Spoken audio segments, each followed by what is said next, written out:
ቅኔ ካላወቀ አንድ ሰው የተሸከመውን ነገር ትርጉሙን ታላወቀው ምን ያደርግለታል? ምንም አያደርግለት። እዛ ታክሲ ገብተን የታክሲ ብር ብንባል እኛ ደግሞ ራሱን ነፃ ይወስደን አናውቅም። የታክሲ ብር አንጣ ቢለን የለም። አሁን ዋሸራ ላይ ጥቅ ሰባ የሚል ነገር እዚህ አሁን ተስፋ በፍጹም እንዳለ እንትን አይደለም። በቃ እንደ እንትን አለ ይጀምራል። አሁን እዚህ ማለት እኮ በጣም ለዚህ የዜማ መምህራን ያቋቋሙ ሊቃውንት የድጓ ሊቃውንት ተጨነቁበት እንጂ የቅኔ ሊቃውንት በዚያ ጉዳይ ላይ ምንም መስማማት ይችሉ ነበር። ተመሳሳይ መጻሕፍትን የሚያምኑ ገድላትን የሚያነቡ ቅዱሳት መጻሕፍትን በደንብ የሚተረጉሙ መምህራን ናቸው ሁሎች። ስለዚህ በዚህ ቁጭ ብሎ መስማማት መነጋገር ይቻላል። ቀጥ ብላ አየችው። ስታየው መልኩ ስንቅ ነው ያለሽ። አሳዘናት። ለካ አውዶ መስዋዕት እናትን አድርገኝ እድሜ ለእናት አላቸው። እንደምን አላችሁ ውድ የሚዲያችን የፍኖተ ቤት ተከታታዮች፣ ይህ ዘወትር እሑድ ወደ እናንተ የሚቀርብላችሁ ዝክረ ሊቃውንት መርሃ ግብራችን ነው። ዛሬም ታላቅ እንግዳ ይዘንላችሁ ቀርበናል። በቅኔ ብዙ የተራቀቁ አባት ናቸው። ከ8 መምህራን በላይ ዞሮ ነው ቅኔ የተማሩት። በጎንጂውም በዋሸራም በዋርላም ቅኔ በደንብ ይታወቃሉ። ሙያቸው ደግሞ ብቻ ያለን የሐዲሳት መምህር ናቸው። በዘመናዊም ደግሞ በአካውንቲንግ ፋይናንስ ምሩቅ ናቸው። ከእሳቸው ጋር ቆይታ የምናደርገው በቅኔ ዙሪያ ሰፋ ያለ ውይይት የምናደርገው። ብዙ ነገር ይነግሩናል፣ ብዙ ያስረዱናል። እስከ ፕሮግራማችን ፍጻሜ ድረስ አብራችን ቆዩ።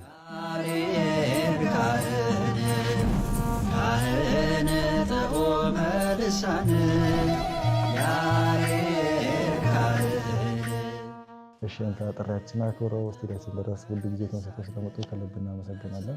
እኔም በሚዲያችሁ ስለጋበዛችሁኝ አመሰግናለሁ። እሺ ዛሬ እንግዲህ ያው የእርሶን ታሪክ የሰማን እግረ መንገዶትን ስለ ቅኔ ውይይት ያደረግን ነው ቆይታ የምናደርገው። ወደ ቅኔውም ወደ ምንም ከመሄድ በፊት ያው መነሻው እናትና አባቶት ናቸውና እስቲ እነዛ እናትና አባቶት ማን ናቸው? መች ተወለዱ? የሚለውን የመጀመሪያ ጥያቄ ነው። እናቴ ስለ እናት አድማስ ትርፌ ትባላለች። አባቴ ደሜ ይታያ ወርቄ ይባላል። የተወለድኩበት ዓመተ ምህረት በ1984 ከ83 ወደ 84 ባለው መሀል አጋማሹ ላይ ነው። በ1984 ያስማማል። የትውልድ ቦታዬ በጎጃም ምድር ምስራቅ ጎጃም በጥንት አጠራሩ ሞጣ ወረዳ 2 ፊነሴ በአሁኑ ሰዴ ወረዳ ነው። ልዩ ቦታዋ የቀበሌ ደብረ ፀሐይ ተብሎ ደብረ መንክራት ቅዱስ ቂርቆስ። እሺ እንታ የልጅነት ቆይቶት እናንሳና ያው መቼስ ደግሞ እርሶ ሲታዩ ራሱ ገና ልጅ ነዎትና ትምህርት መቼስ በልጅነት ነው የጀመሩት። ከእናትና አባቴ ቤት ውስጥ ራሱ ብዙም ቆይታ የኖሩትን ብዬ አስባለሁና ትምህርት መች ጀመሩ? ከዛ በፊት የነበረው ህይወትስ ምን ይመስል ነበር? የትምህርት ህይወት እኔ ቤተሰብ ላይ ከቤተ ዘመዶቼ ጋር ከእህት ከወንድም ረጅም ሰዓት የሳኩበትን ሰዓት አላስታውሰውም። ልክ እንደተወለድኩኝ እዚያው አቅራቢያ ቤተ ጉባኤ ስለነበረ ወደዛው ቀጥታ በ5 ዓመቴ እናቴ አሻገራ እዛው ሰጠችኝ። ሸገር እያልኩኝ ራብ ጸና ሲል ከዛው ከእናት አባቴ ቁርስ እየቀመስኩ እዚያው ፊደል ጀመርኩኝ። ከአቡጊዳ ተጀምሮ ያለውን ነገር እንትን ብለን በዛው በሰፈር ባለው ጉባኤ ማለትም የኔታ መላክ ሙናቻ ከሚባሉ መምህር ቁጥርና የመዝሙረ ዳዊት የሌሊት ትምህርት እስከ መስተጋብ ተማርኩኝ። ከዛ ትንሽ አቅሜ ጨመር እያለ ሲሄድ ቦታ መቀየር አስፈላጊ ሆኖ ተገኘና አይባርባታ የምትባላለች አሁን መምህሩ የሉም። ወደ እሳቸው ዘንዳ ቀለም ወርቅ ይባሉ ነበረ። ወደ እሳቸው ተጨማሪ ትምህርት ያው ዜማ ቤት ማለት ነው ሄድኩኝ። ኋላ እሳቸው ጠፍቼ ነው የሄድኩት። ከመምህሩም ጠፍቼ ነው የሄድኩት፣ ከቤተሰብም ጠፍቼ ነው የሄድኩት። ምክንያቱም መምህሬ ድንገት ላይ ታመሙና እሳቸው ወደ ሐኪም ቤት ሄዱ። ሐኪም ቤት ሲሄዱ ተማሪው ከፍ ያለ ተማሪ አለ። በጣም ህፃናቱ ተበደልን እንዳለ ትምህርቱም እንደመቆም አለ። እሳቸው ከዚያ ከሕክምና እስከሚመለሱ ምን ከስበት አጣን። ያው ጎርመስ ያለው ህፃኑን ጫና ሲፈጥርበት ለመምህራችን ነበር ደን መናደቅስ የነበረና ፍትህ የሚሰጠው። ወጥንቅጡ ሲወጣ ተመካክረን አሁን እንደውም አቋቋም መቆም እርግጥ ሆኗል ነግሰ የሚባል ልጅና እኔ አብረን ተመካክረን ከዛ እንደሄድን እዚህ አሁን አልኩት ቦታ ሳንደርስ ወደ ሌላ ቦታ እንዳደር እሱ ተመልሶ መጣ። እናቱ ላከችበትና ወደ አገሬ ተመልሶ መጣ። እኔ በዛው እጅ ቀረሁ። እርሶ ግን 5 ዓመቶት ነው ገና እና እንዴት እንደዚህ አይነት ድፍረት ሊደፍሩ ይቻሉ? በ5 ዓመቴ ልግባ እንጂ ዳዊትም ሳጨረስኩኝ 9 ወደዛ ተቃርቧል እና አካባቢ ይታያል፣ ባሻገር ይታወቃል ቦታዎቹ። እነዚህ አፍቀራ፣ ጅማ፣ አይባር የሚባሉ ሀገሮች ተቀባባይ ናቸው፣ ይታያሉ፣ አንድ ቦታ ላይ ሆነው ይታያሉ። እና ምንም አንፈራም ደግሞ ህፃን ስለሆን ያ ትምህርት ቤት ላይም በደንብ መዝጊያ ያለው ቤት ስለምናድር በደንብ ጭካኔው አለ፣ አንፈራም ነበር። ለዛ ነው እሳቸው ላይ ያንን ወደው እዚህ ያለዘውኩትን ዳዊት በደንብ አድርጌ 2 በዳዊት 1 በቃል ጨርሻለሁ። ከዛ አንድ ሄድኩኝ እስኪ ተብሎ ነቢያት ምናምን ተፈተንኩኝ። በቃል ነው እሱ እሳቸው ዜማ ነው የዜማ መምህር ናቸው። ዜማ ነው ከዜማ ሄድኩት እንዳለ ሰውየው ባይሄዱ አልሄድም ሲጀመር እኔ ታመላክ ከዛ ታሙ ባይሄዱ ኖሮ የተማሩ ጫና ምናምን ስለማይኖር አልሄድም ነበር። ያው ነው ልማርም ፍላጎት የሚዛው ነው ቤተሰብ ምዛው ስላሉ ኋላ ግን እኔ ነገሮችን መቋቋም ሲያቅተን ሄድ ነው ወደዛ። ትምህርቱም እንደመቆም አለ እሳቸው እስከሚፈወሱ ድረስ። ኋላ ሌላ ጊዜ እንደው ልከውብኝ ነበረ ያክስታቸው ላይ ተማሪ መስፍን የሚባል ነበር እሱን ተመለስ ብለው እና እዛችሁት ነው ብለው ላኩብኝ እዛ። ኋላ መዞይ መጣ። መዞይ መጥቶ 2 ቀን ሳላድር ለሌላ ቀጠሮ ደግሞ ሲሄዱ ጠፍቼ ደግሞ ተመልሼ ያው ጉባኤ ሄድኩኝ። ከዛ እሳቸውና ያ መምህር ልጃቸው ለቤዛ የሚባል ተመርቆ መጣ መምህሩ ነው። ኋላ ከሱ ጋር ላኩኝ ሌላ ደብር ሲሾም። ኋላ እሱ የስጋ ዝምድናም ትንሽ ስለነበረን ደፍሬ የሚሄድኩትኝ ባለቤታቸው ወገኔ ናት፣ አብሬ ወንድም ነው አስተምረው ምናምን ተባለ። ሄድን እዛ የተወሰነ እዛ ጾም ድጓ ገፋው። ኋላ ባሊ የምትባላለች ወደዛ ራቅ ይላልኝ ወደዛ ሄድ ተባልኩኝ። እዛ ዜማ ቤት ማለት ነው ያው ነው የሚም ኋላ ዜማ ቤቱ ላይ ጾም ድጓ እንደዘለኩኝ ከ3 ከ4 መምህራን ነው እንግዲህ የተቆራረጠ ሲልኩኝ እዛ ከአባቱ ተረከቡኝ። ከሁለቱ ላይ ግማሽ የሆነ ሄደ እዛኛው ላይ ቦታ ስሄድ አስጨርሱኝና ወሰር ከሰስል ቀጥታ ዝማሬ መዋሥዕት መማር አለበት ምናምን አሉ። ሰውዬው የዛ ሀብት ናቸው ያላችሁ እና ደግሞ ያንን እንደ ህፃን አይደለሁ እኔ በዚህ ዕድሜ ምናምን አልኩና ተመልሼ ሌላ መምህር አሉ ወይም ደግሞ የሚባሉ እዚሁ አካባቢ ላይ እዛ መጣሁ። ኋላ እሳቸው ደግሞ ተማሪው በዝቶ ወረፋ ነው ጾም ድጓ ኋላ የሆነች የተጻፈች በእጃቸው ጻፏት እንትን አለች የወረቀት ጾም ድጓ እስከ ደብረ ዘይት ብቻ ነው የጻፏት። ኋላ ደብረ ዘይት አደረስኩትኝና ሌላ ቦታ አልኩኝ ማለት ነው። ከዛ መልስ ልኩኝ። ኋላ በእርግጥም እዛኛው ላይ የወሰዱኝ አባቴ በደንብ ይግባባል ፊት እዛም ቦታ ላይ አግብቶ ወልዶ ሌላ ልጆችም አሉት። እዛ ያውቃቸዋል መምህሩን በስለታቸውን ያውቃል። እንተ አብርሃም ላይ ነው የምትማር አንተ ይለኛል እንዳለ። እነዚህ እንተ አብርሃም የሚባሉት የቅኔ መምህር ናቸው፣ የድጓ መምህር ናቸው። ኋላ ስለሚታወቁ በአካባቢው ደግሞ እነዚህ የአካባቢው ማህበረሰብ በሳሉን ያውቃል። እሳቸው ዘንዳ ካልተማርክ እሳቸው ካልፈተኑ ምኑን ተምረው ምናምን ይለኛል። ኋላ ባበለና እዛም ቦታ ወሰደኝ። ሰይድ እሳቸው ምን ደርሳል ምናምን ሲሉ እንደዚህ ብዬ ትምህርቴን እንዳለ ሳወራ አይ ገና ተመካክረን ነው ገና እንጂ ዘወረደ ነው የምትሉት አልኩኝ። እሺ አልኩኝና ዘወረደ እሳቸው ቁሜ ዜማ ነው ቀድሞ የቆየሁትኝ አጫብር ዜማ ነው። አላዛ ዘወረደ አልኩኝ እንደገና። ከዛ ከእሳቸው ላይ እንደገና በአዲስ ጾም ድጓ 2 በወረቀት 1 በብራና ዘልቄ ያው የቅኔ ቤቱ ሰዓት ደርሷል። ጓደኞቼ ሄደዋል። እኔ ትንሽ አንዳንድ ችግሮች ስለነበሩ በዛ መሄድ አልቻልኩኝ። አቅሜም በእርግጥ በደንብ አልጠነከረም በዛ ለመሄድ እዛው ጸናው ዝም ብዬ። ኋላ ድጓ ጀምር ተባልኩኝ። ጭጬ ሆኜ ያና እንትን ላለኝ አንቀጻሌታ ምናምን በደንብ አስተውኛል። ሰው በጣም እንትን ይላል ይገረማል። ይመጣሉ ሊያዳምጡ ምናምን ላይ መጡና ያዳምጡኛ ምናምን በሳሎች አሉ። የአካባቢ ምልክቶችም ሰውየውን የሚጠይቋቸው አይነት ናቸው፣ በጣም በሳል ናቸው። ከዛም በኋላ ወደ ቅኔ ቤት ልሄድ ነው ምናምን ስል እኔ አስተምራለሁ አለኝ። ምክንያቱም እሳቸው ለረጅም ዘመን እዛም ቦታ ላይ ቅኔ አስተምረዋል። በቃ ከአንዳንድ ችግር አንጻር ነው ወደ ዜማው ትምህርት የገቡትና ያንን ማስተማር ጀመሩ እንጂ ለረጅም ዘመን ቅኔን ያስተማሩት። አላ ጀምር ተባልኩኝና ቅኔ እሳቸው ላይ ጀመርኩ። ወንበር እንዴት ነው? ከወንበሩ ጋር እንዴት ከዜማው ጎን ለጎን ነው ወይስ? ከቀን አንድ ጉባኤ ቀን ያስነግሩና ያችን አርመው ኋላ ትቀጽላታለህ ብለው ቀጥታ አሁንም ወደ ዜማ ትምህርቴ ነው መቀጠል። ኋላ የማሳየት መንገድ ነው። እዚህ ላይ እይተህ ሙያ ላይ እይተህ ችግር የለም እንዲያ ነው የሚሉኝ። በእርግጥም ሰዎች ያወሩኝ የነበረው እንዳትድባቸው ነው አንተ ስለምትመራቸው እንደዚህ ስለሆነ አይነ ስውር ሆኑ አርያም ምናምን በየቦታው እሳቸው የሚመሩት ለዚህ በአካባቢው ሰውን ሲሞት ምን ሲል እኔ ነያቸው መድናል እና ጥርም ስላልኩኝ እስማማቸዋለሁ። እሳቸው መጠሪያ ናቸው። በጣም ነው እንትን ፈጣን ናቸው እንዳለ ይወዱኛል እንዳለ። እንደውም እስካሁን ድረስ በአገር ቤት ስሜን የሚጠሩኝ ባለው አሁን በምጠራበት ስም አይጠሩኝም። የእናት አባቴ ድሮ ባወጡልኝ አባቴ እንደለ ያችን ሲናገር ያችን ያዟት በያችን አሁን ላይ የሚጠሩኝ ማለት ነው። እና ደስ የሚለኝ የሚያነሳቸውም እኔ እኮ ስለምወድ ነው እንደዚህ ምን አንደ ይሉኛል እንዳለ። ከዛ ያን አብረው ነው የሚያስኬዱት። ከዛ ምንድነው ማረገው አርያም ሲውል ሲሄዱ ስላሴ ሲቀኙ ያንን ሸመደዋለሁ። ስንመለስ ተስካርም ኮን ያን በልተን ስንመጣ ያን ያስቀጽኛል በመንገድ ስላሴውንም ምኑንም ያው ምራታውን በድሮ ዜማ በሌሉኛል ያን ተሮንም ዘው በዜማው ስላበሰሉኝ ተሮንም ዘው ዋላ ወደ ቅኔ ቤት መሄድ እንዳለብኝ ወሰንኩና እስከ ከመስከረም እስከ የካቲት አካባቢ ድረስ እሳቸው ላይ እንደነገሬ ዋይዜማ ምናምን አድርሰው ቅኔ ቤት ላኩኝ ማለት በስድስት ወር ዋይዜማ ዜማ ቤት አድርሰው ቅኔ ቤት ላኩኝ። ኋላ ቅኔ ቤት ቀጥታ መርጦ ለማርያም ሄድኩኝ። እሺ መርጦ ለማርያም ቆይታው ምን ይመስል ነበር? መርጦ ለማርያም የነበረው ቆይታ በጣም በዛን ሰዓት ሰፊ ተማሪ ነበር። በነገራችን ላይ የመርጦ ለማርያም ጉባኤ በዛን ጊዜ ዛና አካባቢ ካሉ ጉባኤዎች አንደኛው ነው በተማሪ ቁጥር እና መምህሩም ለማስተማር በቃ ችግር የለባቸውም። በደንብ ነው የሚያስተምሩ፣ ረግጠው ነው የሚያስተምሩ። ዲበኩሉ ይባላል። መምህር ዲበኩሉ ዳምጤ ይባላሉ። የሐዲሳት መምህር ነው፣ የመጽሐፍ መምህር ናቸው። ፍትሐ ነገሥት ይተረጉማሉ።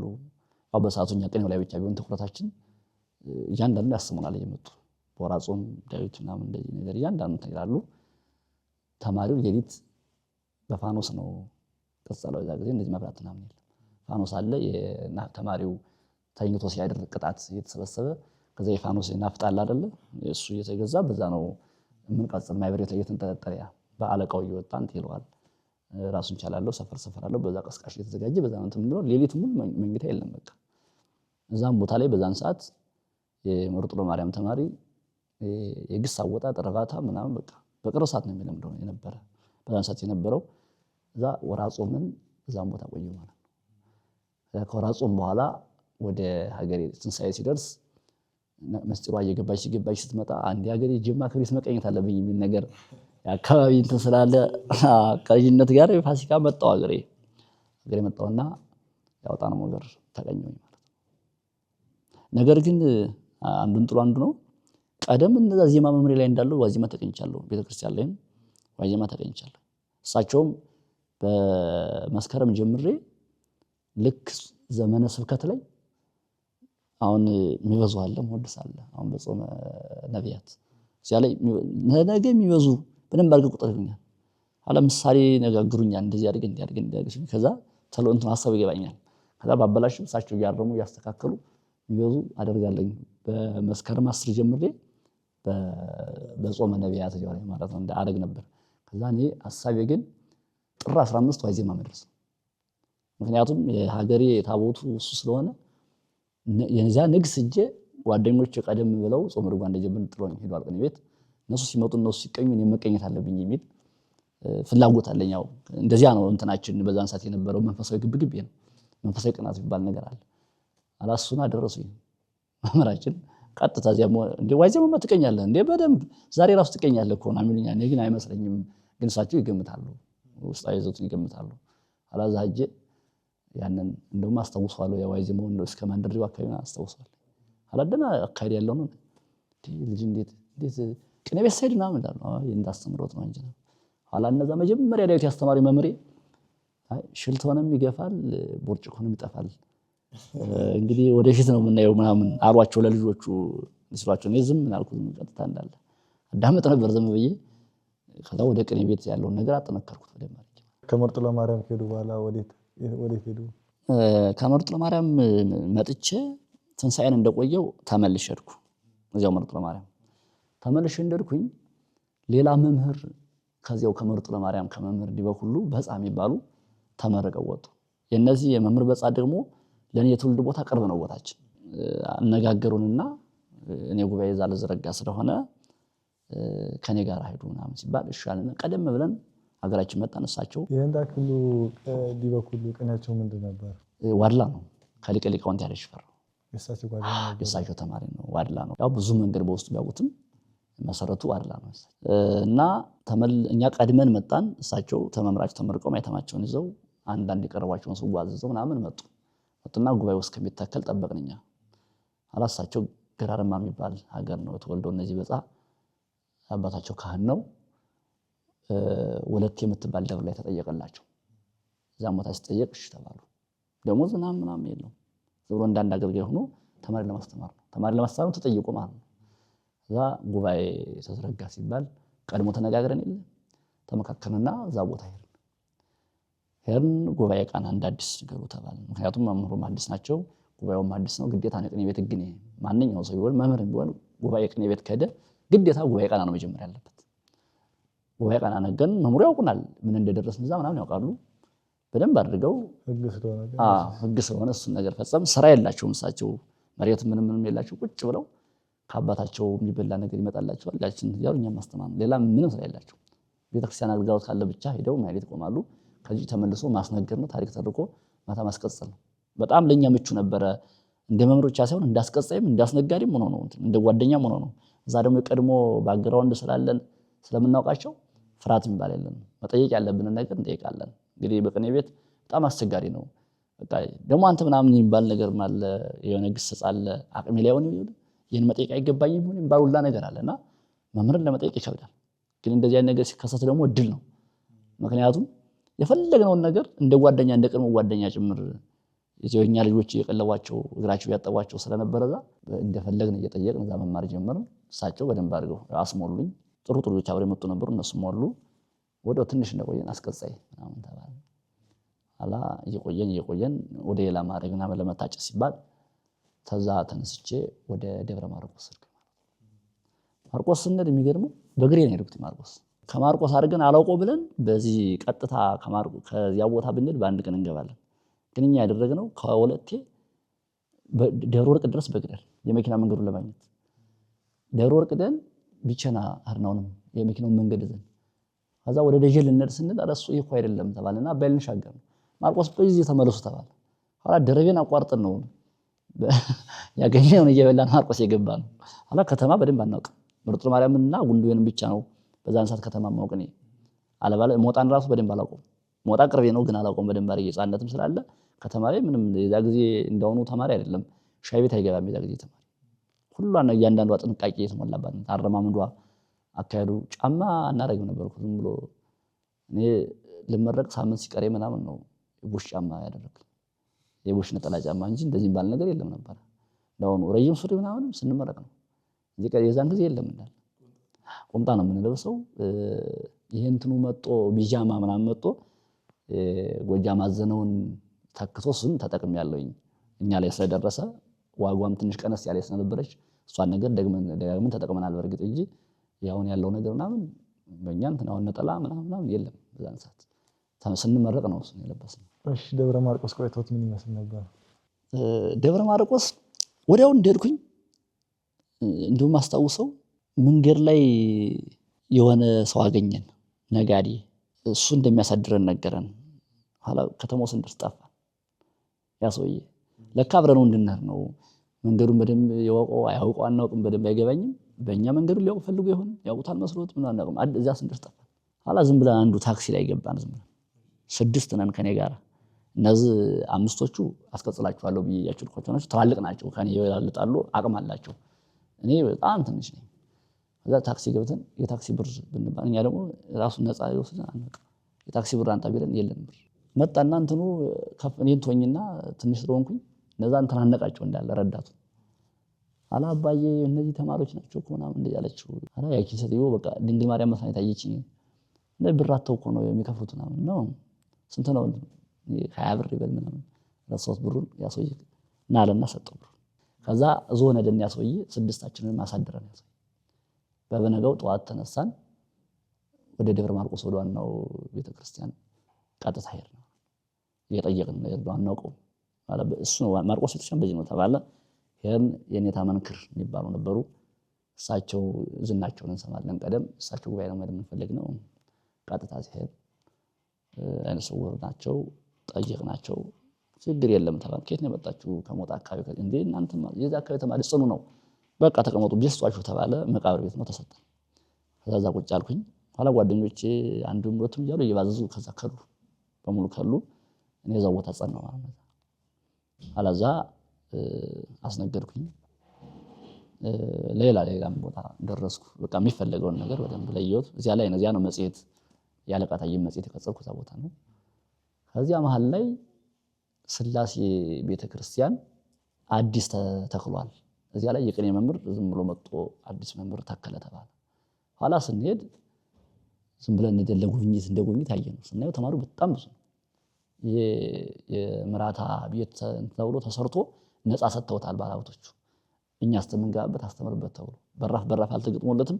ተማሪው ዝም ብሎ እንጨቱን ምንም እያቆመ ልብሱንም እየዘረጋ ምናምን እየገባን የሚተኛበት ዝም ብሎ መስኮቱ ምንም አልተገጠመም። 3-4 እንጨት እያጋደመ በቃ ብዛት ስላለው ተማሪው በዚያ መንገድ ያድርበታል። መምህሩ አንዱን የተገጠመ በደንብ ላሜራ ያለው ምናምን ተሰጥቷል። እዛ ላይ ይቀጥላል። ሄድንና አስፈቀን ገባን። ቅጸላ እንደገና ደግሞ ሀሁ ተጀመረ ማለት ነው። ኋላ ተስማማኝ። እዚያ 3 ዓመት ተቀመጥኩ ከነዛ መምህር ላይ ማለት ነው። ከዛ ጥሩ ነበረ ሂደቱ። ሰውየው በቃ የኔን ብቻ ስሙት አይሉም። በደንብ በየቦታው እንድንዘዋወር ይፈቅዱልናል። ሉማሜ እሄዳለሁ። በዛ ወደ አብማ ሄጄ አብማ የነበሩ መምህር ነበሩ። እንትን ይሄ ተክለ ሃይማኖት ነበሩ የኔታ አስራት የሚባሉ እሳቸው ደግሞ ቅኔያቸው ጠበቅ ያለ ነበረ። ወደዛ እንሄድና ሰምተን እንመለሳለን። የዛኞች አስነጋሪና አስገዛኝ ከኛ ጋር ከተማ ተቀጣጥረን እንገናኝና ሀሳብ እንቀያየራለን። ደግሞ ማስታውሰው አንዱ መጦ ኦማርያም አይምረት ማለት ነው አለኝ። አራኔ እዛ ጊዜ አገባብ ገና እንትን አልብዬም የዛን የቡርኪ አገባብ አልጨርሽም። የቅድሜ የቀጠርኩትኛ ለቃታየም መጽሔት ነው። የቡርኪ አገባብ ከነዛ መምህር እየቀጠርኩ ነው። ኋላ እሱ ጨርሷል ያለች እና ያቺ ደምቀዋለች። ለካ ኦተ ሳቢስቶ እናት እኔ አላውቅም። ምንድነው እንደዚህ ቅርብና ሩቅ ነው ምናምን አልኩት። ምክንያቱም ኦታ ላይ አይመረተ ምን ይላል አይመርኪን የሚያስብ ምናምን አልኩና ስለው አይደለም ምናምን ነገሬ ብሎ ወሰረው ቢያለኝ እንደዚህ መደባበቅ ነገር ነበረ። እሱ ለካ ወደኛና እኛ ዘንደኛ ጉባኤና አዳዲስ ነገርኛ ዘንድ አለ የሚለውን ነገር እንዴት እንትን ምርጫ ቀስቀሳ እያካሄደ ነው እሱ። እኔ አልገቡቶኝም። አላይጄ ለመመሪ የኔታ ኦማርያም አይምረት ማለት ነው። የማንቀልዋጭ ነው ደግሞ ይሄን ነገር ደግሞ እስቆ የተደረሰባችሁ ዛሬ ሳምንት ተደርሳለና ምናምን አሉኝና አልነገሩኝም። ኋላ ቀጥታ ስደርስ ቀላል ነገር ኖሯል። ያ በተለያየ አማራጭ ሁላ ተነገረ ብዬ ያን ቀርቀብ አደረኩና ያ ጉባኤም በእርግጥም ከማለኝ አልልኩኝ። ውስጤ የወደደው ሳለን የቀረኝ እዛ እንደዚህ በዳር የሰማነው ሀሳብ ተቀያየን እንጂ እሳቸው ላይ አልተማርኩኝም። ወደ የኔታ መክብብ ወደሚባሉ ሉማሜ አካባቢ ሉማሜ ራሱ እዚያው ላይ ሄድኩኝ። ከእሳቸው ላይ እሳቸው ደግሞ ቅኔያቸው ወደ ታሪክ ጠጋ ያለ ነው። ሰብን ወርቁም በደንብ ብጥር ያለ ነው እንዳለ። እሳቸውን ደግሞ ወደዛ ሄድኩትኝ ማርቆስ መጥተው ሲቀኙ ለማርቆስ ረገላ ቄፋ ሳቦ ይቤሎ ያሉ እሳቸው ናቸው ይባላል። ኋላ ይህን ቅኔውን ሳየው ያ ረዳቱ ነው ሳበው ይለዋል እንትኑን ሹፌሩን። ኋላ የማርቆስን መሳብ በዚያ መንገድ እንደገለጹትና ንባቡና ገጸ ንባቡን ሳየው ከምስጢሩ ውበት ጋር በጣም ሳበኝ። ኋላ በቃ ከዚህ ቦታ ሂጄ መማር አለብኝ አልኩኝና ሌላ ልጅ ነበር አብሮኝ ተከስተ የሚባል ልጅ ከሱ ጋር ጭምር ሆነን እዛ ቦታ ሄድን ማለት ነው። ስንሄድ እንደሰማነውም ቅኔው በቃ ጥርት ያለ ነው። ትንሽ ያው ከአሁኑ አካባቢ ጋር ያው የራሱ እንትን አለው፣ የራሱ የሆነ ልዩነት አለው።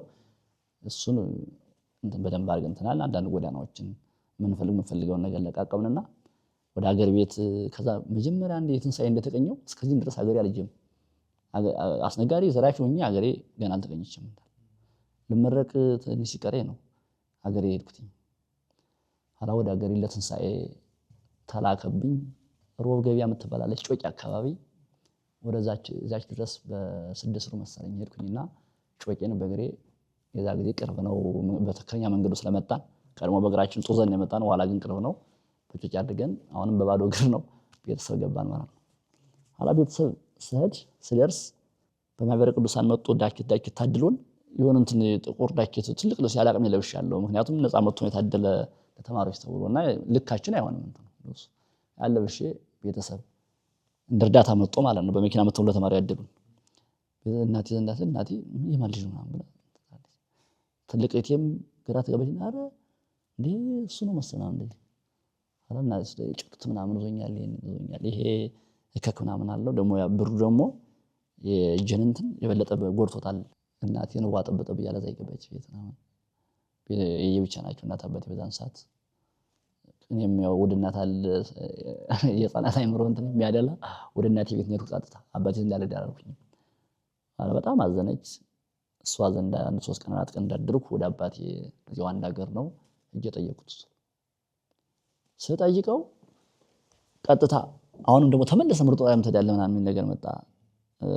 ለመጀመሪያው ጉባኤ ኋላ ይሄ እንግዲህ ቀድሞ እዛ ሌላ ማይተም አንድ እያለው ያ ማይተም ደብቄዋለሁ አልናገርም። ምክንያቱም ለትምህርት ስለማይመች ከዚህ ይሄ ኮዚ ነው እንዳይባል ፈልጌ እንደ ተማሪ ነው አክት ማድረግ አልናገርም። ኋላ ሌላ የዋድላ ማይተም በቃ ያስፈልገኛል እያልኩኝ ውስጤ ፍላጎቱ አለ። ኋላ ምርጡ ለማርያም ሂጄ ቅጡን አየሁት እንዳል ኋላ 3-4 ልጆች ይዘው ቀድሞ ጓደኞች የነበሩ ደጅ እየጸኑ አንዱ ሌላ አይነት ሐሳብ አንዱ ደግሞ ሌላ ቦታ ጉባኤ እንሂድ ምናምን አለኝ። ኋላ ይሄ ነገር እንደው ያልኩና እሱንም ከዛ እንሄዳለን ለማለቱ ውስጤ አልጥሜ ሲል ሂጄበት የለ ወጣውና ላይ እንደ ጡረታ ወጥተው ቁጭ አሉ ነገስት ይችላሉ እሳቸው ላይ ጤና ይስጥልኝ አልኩኝ።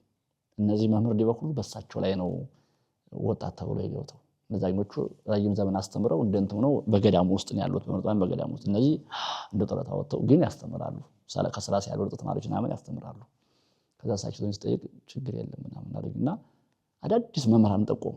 እገሌ ዘንድ ብትሄድ እገሌ ዘንድ እንዲህ አይነት ምስጢር አለ ግን ያውሩ ጀመር። እሳቸው ደግሞ እድሜያቸው ገፋ ስላለ ስናወራቸው በጣም ደስ ይላቸው።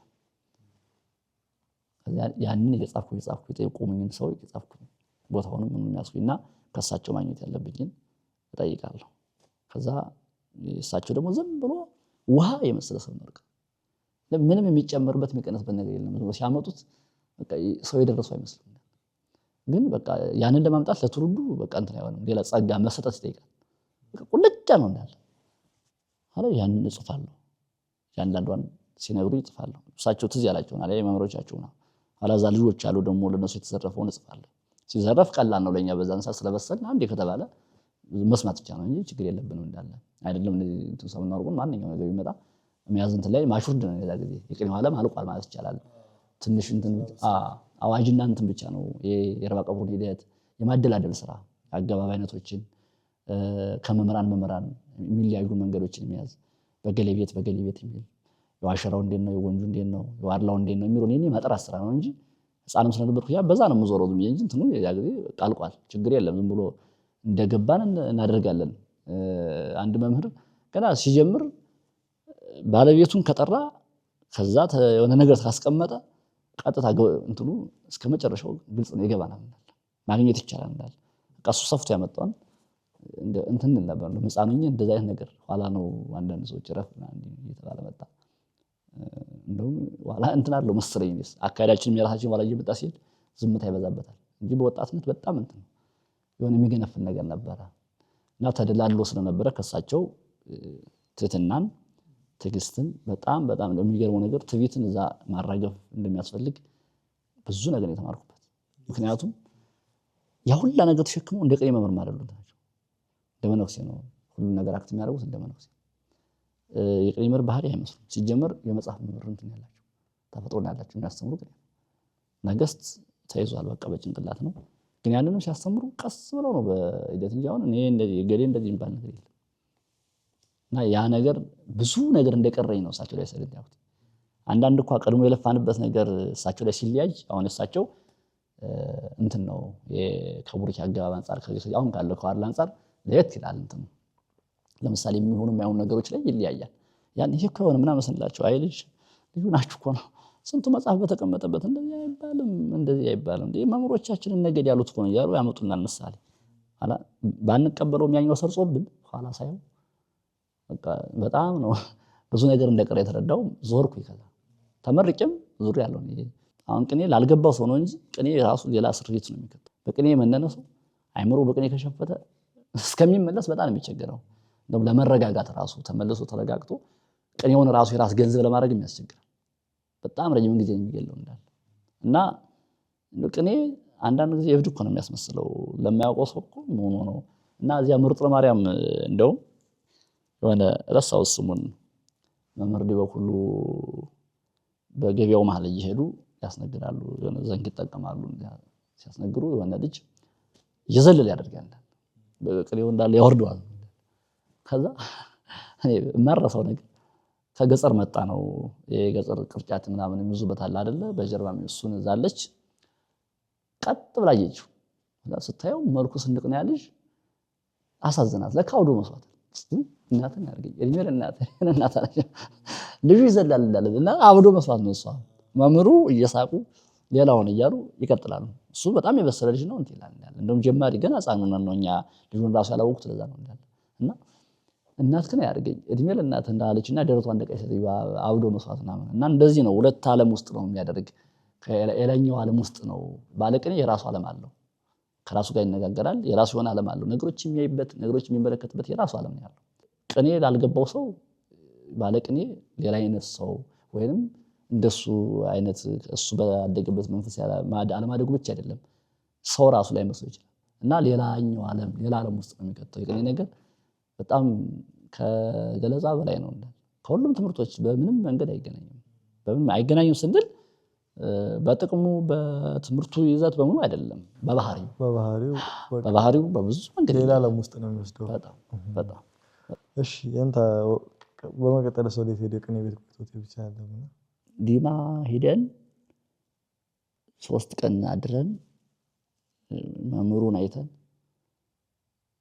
ማለት ያለውን ነገር አላል ፍተሻ ነው ያ ማይተም ይየውና ተመልሰን ወጣና ደረቤ ወደ ደረቤ አካባቢ ሄደን ኤፍሬም የሚባሉ መምህር አሉ። እሳቸው በጣም ለየት ያለ ይዘት አላቸው። ደም ቅኔ ነበራቸው።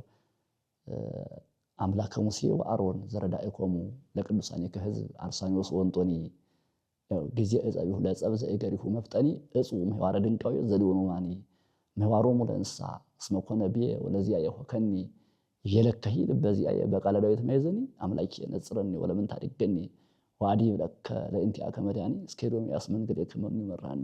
ጥቅስ በጣም ይወዳሉ። እንዳለ ሰፍተው የሚያመጡት ሲማለኩን ጥቅሱ እንዳለ ሲያመጡት ሳይሰብር የሚያስቀምጡት እንዳለና ወደዛ ሄደን እንትን አሁን እዛ አልታወኩም በድብቅ ማለት ይቻላል። ምክንያቱም የቀድሞ እንትን ስላለ ቤቱም የተወሰነ እንደመለየት ስለሚል ተደብቅ የተማርኩ ማለት ይቻላል። ራሴን እንትን ብዬ የመልቀም ስራ ግሱ ሲወርድ ታሪክ ሁሌ ስንክሳር ይነበባል። ሁሉ ጊዜ ቀን በቀን ስንክሳር ነው ታሪክም ተደረኩ ያስደረገ ማዳመጥ እንደዚህ ያደረኩኝ አንዳንድ ነገሮችን ያስኩኝና ምክንያቱም የምፈልገው ነገር የለም እዛ ከመምህሩ ውስጥ ያለው ነገር ሲወጣ መያዝ ነው የምፈልገው። አዳዲስ ነገር አለ። በጣም የሚገራርሙ ምስጢሮች አሉ። እሱን የመልቀም ስራ ሰራው። እዛም ጉባኤ ላይ አለቃ ኪዳኑ ልክፍሌን ተዋወቅኩ። ያለቃ ኪዳኑ ልክፍሌ መዝገበ ቃላት እዛ ጉባኤ ነው የሰማሁት። እስከዛን ድረስ ባለው ውስጥ ምናልባት መምህራን በግላቸው ያዙ ጥቅምታን እንጂ ተማሪው አያውቅም። ማለት አያውቅም ስል በሳሎቹ እንትን ያሉቱ በእንትናቸው ያውቃሉ። ግን ጎልቶ አይታወቅም። ራሱ መዝገብ እንደውም ስንነግር በሌላ ጊዜ ደግሞ ሌላ ቦታ ሄደን እንደዚህ ህፃን ስለነበርኩ አላስነቃ አይደለ ነገርኩ። ሌላ ቦታ እንደው ቦታውን ተገልጸው ነገር የት ነው ምናምን ሲለኝ አንድ አብደሬናን ስል አብደሬናን ብሎ ቀደምት ይላል ኪዳንና ቀደምት ለማለት ፈልጌ ነው። አዳሙ ሔዋን አብደሬናን ስል አብደሬና ምንድን ነው ቀደምት ይላል። ምን ማን ኪዳኑ ልክፍሌ ሀገር መምህር ነው ብሎኛል። መጽሐፍ ባልመሰለውም ያ ማለት እንግዲህ መምህሩ ሲጀምርም አላየውም ማለት ነው። እኛ በቆየንበት መንገድ ውስጥ ነው ያለ ማለት ነው። አንዳ እያለ ወደ መጨረሻው ወደ ተመርቄ አመት ምናምን መመረቄን ሳልናገር ኢየሱስ ወርኩኛውንም ቆየው በኪሴ ደብቄ። እስቲ የመጀመሪያ ቅኔቱን ካስታወሱ እና በዚህም ላይ ደግሞ አያይዘው የሚነግሩኝ ነገር ካለ እስከዛሬ ከሰሙት ቅኔ እስካሁን ድረስ ሲያስታውሱት ግርም የሚሉት ቅኔ ካለ እነዚህን ሁለቱን ቅኔ ይንገሩኝና ወደ ቀጣዩ ጥያቄ እንሄዳለን። መጀመሪያ ቅኔ የጀመርኩት ዜማ ቤት ነው እና ከነዛ ከድጓ መምህሩ ከመምህር አብርሃም ነው ከኔታ አብርሃም ነው የጀመርኩት። የኔታ አብርሃም ማለት የኔታ መሰረተ ስርዓት አሁን በህይወት ስቅ የሉም የሳቸው ተማሪ ናቸው። ይህ ማለት በታሪክ በመምህራን ፍሰት ከና አቡነ ማርቆስ ጋር የተማሩ ናቸው። ከብፁዕ አቡነ ማርቆስ ጋር የተማሩ ናቸው። ይህ ማለት በጣም ሰውየው በቅኔው ዓለም ገዝፎ የሚታዩ ሰው ናቸው እና ቦታ ይሸሽጋቸው ታላቅ ሊቅ አካባቢው ማይወደሰው ራሱ በጣም ነው በሳቸው እንትን የሚለው እንዳለ የሚገረመው ያሉበት ሁኔታ እንትኑና የተሸከሙት ነገር ታሪክ ኦሪቱን አድርገው የሚያውቁት ሁሌም የሚቀኙት ቅኔ ዛሬ በቃ ነጎድጓድ ነው እንዳለ ሲጀመር ይገርመኛል እንዳለ በቃ እየታደሱ ነው የሚሉት እና እሳቸው ላይ ነው አደፋፍረው እዚህ እኮ ነው ማስቀኝ ምናምን ይሉኛል። ያን ይሉኝ የነበረ እሳቸው ሐሳባቸው የሚያግዘው የሚል ምናምን ብለው ያን የዜማ ትምህርት ገፋፍተው ቀጥታ ያው ለጣና ሞገር ያልተጠቀኘ ለኔስ ነው ምን ጠቀመኝ ላይ ነው ነበር ምን ጠቀመኝ ዜማህን ተምረህ አንዱ ተሳለና ነበር ንጻነኛ ምናምንና የዜማ ሰው ነበር የሚሉኝ እሳቸውን እኔን የቅኔ መምህር ይሆናል ብለው ግምቱ አልነበራቸው እሳቸው በቃ እኔን የድጓ መምህር አለ ከዛ በዛ ግን መተካት እንደዛ ሐሳባቸው ነበር ያው እግዚአብሔር የፈቀደው ሌላኛው መንገድ ነው እንጂ እኔም ይሄ ሐሳብ ነበር ያለኝ እንጂ የቅኔ መምህር ይሆናል ብለው ግምት የለኝም ሄድኩ ይገባኝ በዛ ቀጠለ አልቅድም እንዳልኳችሁ ወሳዲ አይደል ቅኔ በራሱ መንገድ ይዞኝ ሄደ ያ ነገር ወደድኩት ፍለጋ ውስጥ ገባን በዛ እንደዛው ቀጠለ እንጂ እኔ ሐሳቤ የነበረ የድጓ መምህር ነው ኋላ ግን ጀምራለሁ ግን ኋላ ጧት ነግረውኝ ልክ ለወንበር ሲመጡ ሄጄ ቆንኩና መስከረም 10 ቀን ነውና እኔ 10 ቀን መስቀል ነው እንጂ ማረታን አላስታውስም ምክንያቱም እንደ አይነቱ ነገር መብሰል ይጠይቃል ያመት ታሪክ ነው የሚባለው ነገር አላ መስቀልን ግን አውቃለሁ ከዛ በቀራኒዮ ተወጥነ መሰረተ ብርሃን ማህደር በየ ያደር አኮኑ ውስጤቱ እንግዳ መስቀል ክብር ስል ኋላ በጣም ተገረሙና እንዴ ያሉና በጣም ብድጋው ተቂጣቸው ተነሱና እስኪ ደገሙ አንቺ አሁን ብዛት የሚሉኝ ኋላ በቀራኒዮ ተወጥነ መሰረተ ብርሃን ማህደር ያደር አኮኑ ውስጤቱ እንግዳ መስቀል ክብር ስላቸው በጣም አጀጭ ብሎታልና እኔ የመሆን ተማሪ በሙሉ አስጨበጨውልኝና ያደር አኮኑ ውስጤቱ ምትሏን ውስጤቱ ያደር አኮኑ እንግዳ መስቀል ክብር አለኝ ዜማ ልኳ ትንሽ ወለምታ ገጥሟት ነሯል ያችን አሉ አላ ሙያ አላውቅም አሁን ያንን ዝም ብሎ ዘሩን እንዴት መጣት እንዳለበት ደጋግመው ስለሚያወሩኝ አመጣሁት እንጂ ሙያው እንዴት የሚሰጥና አላውቅም ከዛ ፍቹንም ወይ ወርቅ ዘሰጥቼ ወይ ሰም ዘሰጥቼ መፈታው እንጂ ገና ነው እንትኑ ችግሯን እንገሩኝ አልኳቸው ለምንድነው ያደር አኮኑ ውስጤቱ ቢልሳቸው እሱ በሌላ ቀን ነው ወይ አሉኝና ምጣኔ ዜማ ለክ ነገር በሌላ ቀን አስተምራለሁ አሉኝ ምክንያቱም እዛው ጋውን ምንም ስለ ንባባት እንኳ በደም ሳላውቅ ቢነውሪ ልካም ብቻ ላይ የሚሆነውና እነግራለሁ አሉኝ በሌላ ቀን ነገሩኝ በደንብ አድርገው ማለሳቸው አይመራው ምኑና ሲያዙና ነው ወደ ቅኔ ቤት ያላኩኝ እና የመጀመሪያ ቅኔ ይችላል በቀራኒዮ ተወጥነናት የመጀመሪያ ቅኔ ያው ቅኔ ሙት የሚያነሳ ነው ምን እንትን ነገር አለ ሲጀመር ቅኔ በዛ ነው የሚገለጽ አሁንኛ የምናደርገው እኮ ምንም እዚህ ግባ የሚባል ነገር አይደለም ቅኔ በእነሱ ቀርቷል ነው የሚያሰኝ እንዳለ ነው ቅኔ አደገ ምናምን ብንል ነው ዝም ብለን ራሳችን ያሞኘ ነው ካልነ በስተቀር የነሱ በጣም ይለያል እና በጣም የሚገርመኝ በቴዎድሮስ ሰማዕታትን ተነጻጽሮ የተደረገ ነው ከቂርቆስ ጋር ከስጢፋኖስ ጋር ከመርቆሬዎስ ከኢየሉጣ ከጴጥሮስና ከጳውሎስ ጋር ተነጻጽሮ የተደረገ ሙድስ እና እንደዚህ ይላል የታስተአጽበው ህዝብ ለቴዎድሮስ ለእመኩሎ የመጉ በብዛ ሰራዊት ቅንዋት ህዝበ ቴዎድሮስ ሄር አምጣን 50 ወሚት ወለቂርቆስ አንክርዎ ይትጋደል ዘምስለ ሰለስቱ ቅንዋት ነገስት ወየዋ ከስጢፋኖስ ለእመ ይሐጥ ብርተ ተጋደለ በሐውልት ያካዱ መርቆሬዎስ አማኑሳ ነደገ ሞራ ኸስምት ዘፈርሃት ኢየሉጣ ተሰወረት በጽህርት ወያምህል ወካይበ ለፊያታው የክህደት የንዋ ማህለው ብለው የሚያነባሉ ብዙ የተሳተንተንም አለና ወያምህል ወካይበ ለፊያታው የክህደት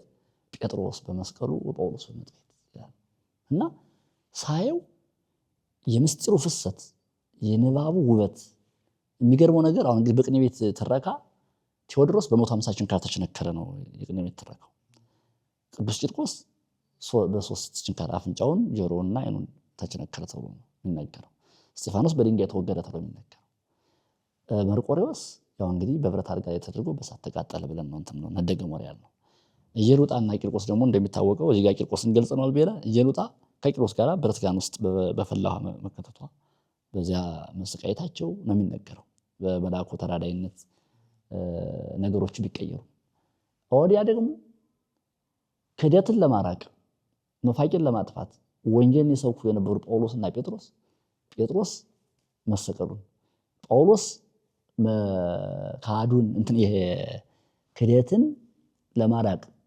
ወንጀልን ለማስፋት ለክርስቶስ ለመመስከር ሲባል በመጥበይት መቆረጡ እንደውም በአነዳ ነው እንትን በመጥበይት መቆረጡ ለመግለጽ ሲባል ምንድነው ያሉት ህዝቦች ሆይ አሉ ቴዎድሮስን አታዳንቁት በሰራዊት ብዛት ሁሉን ቢያሸንፍ ቴዎድሮስን አታዳንቁት አሉ ህዝበ ቴዎድሮስ ሄር አምጣን 50 ወሚት የቴዎድሮስ ሄር ህዝብን እንደ ሰራዊት አድርጋችሁ ህዝቡ ያ ሰራዊት ተከታዩ ማለት ነው 150 ነውና አታዳንቁት 150 ሰራዊት ካለው ቢያሸንፉ ነው ይደንቃል ነው ነገር ግን ወለ ቂርቆስ አንክርዎ ቂርቆስን ግን አድንቁት አሉና ይትጋደል ዘምስለ ሰለስቱ ቅንዋት ነገሥት።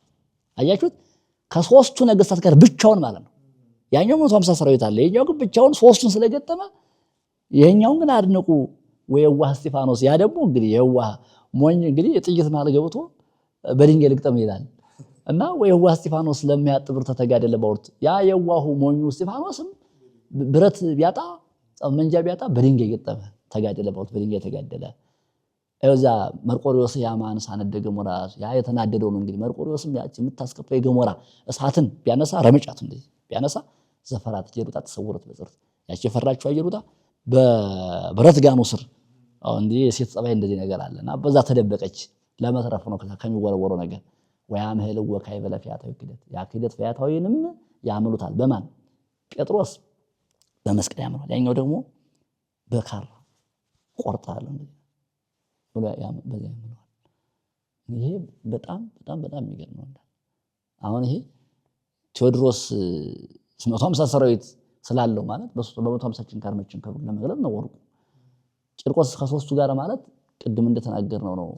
በሶስቱ ቦታ ላይ ጆሮውን፣ አፍንጫውን፣ አይኑን መቸንከሩን ነው መግለጽ የተፈለገው። እስጢፋኖስ በድንጋይ መወገሩን ነው። ብረት ቢያጣ መባሉ እንደሌሎቹ በዛ መንገድ አይደለም። የሱ በድንጋይ ውግረት አይባን ስለሆነ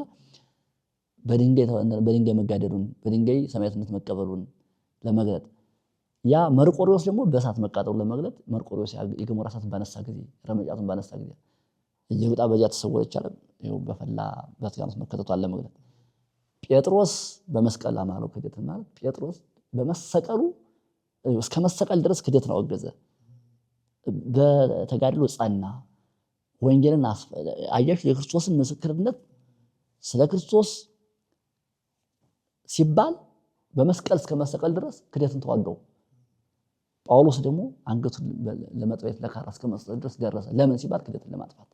በጣም የምገረምበት ነው። ግን ደግሞ ሌሎች አሁን ወቅታዊ አሁን ድምጽ የሆነ አጋጣሚ ደርሳለችና አንድ ሊቅ የሆነ ቦታ ላይ እዛ ጊዜ የኤችአይቪ ኤድስ የሚባለው በጣም የኤችአይቪ ቫይረስ በሰፊው ይፈራ ነበር። እንዳለ አንድ ሰው እንዲህ ነገር አለው ከተባለ ተማሪው ራሱ አይለምንም ነበር። እዛ ቤት እንዳለ ገሊት ተተባለ ተማሪው እዛች ቤት ለመለመን ራሱ ይፈራ ነበር። እና በዛን ሰዓት ነው ደግሞ ከውድቀት አይደለም የሚመጣ ደግሞ በሽታው ደግሞ እና እንዲህ ያሉና ድቀት ደው የሆኑ ለሰባ ፍልስጤም ወኢሎፍሊ እንተ እምኀበ ላይ ሊትፈኑ ወኢይትመየጥ በእፎ። እንግዲህ ከላይ የሚላክ እና በምንም የማይመለስ የፍልስጤም እና የኢሎፍሊ ሰዎች ያ ድቀት ደውያቸው አሉ ለዳጎን ፍጥረት ዓለም ከመቁጽላን ገፋሉት። ያን የዓለም ፍጥረት ዳጎን እንደቅጠል አረገፉት። እምነ ፍጥረት ዳጎን አምጣነ ዳጥ ይተርፉ። ከዳጎን ፍጥረት ጥቂት ምንም አልቀረውብና ከዛ ወደ የድቀት እያለፉ ያ የድቀት ደም የሚያልፈው ማንን ለሰባ ድቀት ዳጎን ሰባ ተገድፉ። ያው የውድቀትን የሚያበዛ የውድቀት ሰው ዳጎን ይሄንንም የድቀት ያልፈው ስመዝንቱ በከንቱ ሲያፈ ብለው እሱ በከንቱ ይታመናልና ብለው በዚህ የሚገርም ሰሙን ከወርቁ ለመለየት የሚያስቸግር መንገድ ሲገልጡ ሰምቼ ቤተክርስቲያን ላይ ነው የሰማሁት። እና የሚገርም እነዚህ በጣም እንትሉኛል። ግን ሁሉም በጣም የሚገራርም ቅኔዎች አሉ። እሺ እንታ ያው አሁን ቦሌሌ ቅኔ እያስተማሩ ነው። ድሮም ደግሞ ገጠር እያሉ ወደ 10 ዓመት የሚጠጋ ቅኔ ያስተምረዋልና እስቲ የማስተማር የወንበሩ ሂደት ምን ይመስል ነበር? አሁንስ እንዴት እያስተማሩ ነው ያለውን እና ወደ የሚቀጥሉ ጥያቄዎች እንሄዳለን። እንደው ዝም ብሎ ዘመኑን ዋጅ ሰነስችን ሞክረው ብለን የትምህርቱም ሱስ የቋንቋው ስላለ ምንም ለቅኔው ፍንጭ የሌላቸው ሰዎች ሲሰሙ ቅኔውን ቋንቋውን በስሙ ይዛሉ። ደግሞ እንደው ቅኔው ጠምቷቸው የቀሩ ገብቷቸው መሀል ላይ የቀሩ ሰዎች ደግሞ እና ዛሬ ጉባኤ ላይ መሬቱ ላይ ወርዶ ለመማር የማይችሉ ሰዎች በኦንላይን ራሳቸውን ማሻሻል ይችላሉ ብለን በማሰብ ቀጥታ ጀመርነው። ጥሩ ደቀ መዛሙርት አሉበት።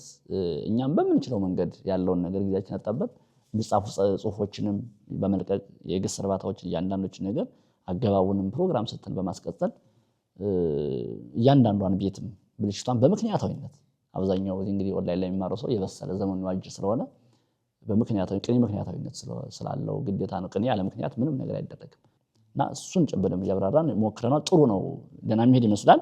ግን ቀድሞ የነበረኝ ህይወት በጉባኤ አሁን ከጠቀሱት ዓመት እንደው ዋናነት የጉባኤ እንትን የሚባለው አንድ 3 ዓመቱ 4 ዓመቱ ነው በደንብ ያስተማርኩበት እንጂ ከዛም በኋላ ያለው የሰማያዊን ትምህርት የዘመናዊን ትምህርት ተምሬ እየተማርኩ ስለነበረ እንደው ዝም ብሎ ከእንጀራ ጋር በተያያዘ ካልሆነ በስተቀር በዚያ ተጠግቼ ቤተክርስቲያንም እንዳርቃት በሚል እንጂ ጉባኤው ብዙ አልነበረም። አሁን ወደ መጨረሻው አካባቢ መጀመሪያ ላይ ግን ሞጣ ላይ ማርያም ነበር ማስተምረው።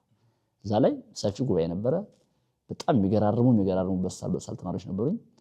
እኔም ከስሜቴ በቃ ከውስጥ እዛ ያንዳንዱን ተማሪ በደንብ በራሴ ልክ ቀርጬ ለማውጣት ጥረት አድርጌ ነበር ማስተምረው እና በዛን ጊዜ ጥሩ መምህራን ነበሩ፣ ሌሎችም ነበሩ። ጥሩ ተማሪ ነበር።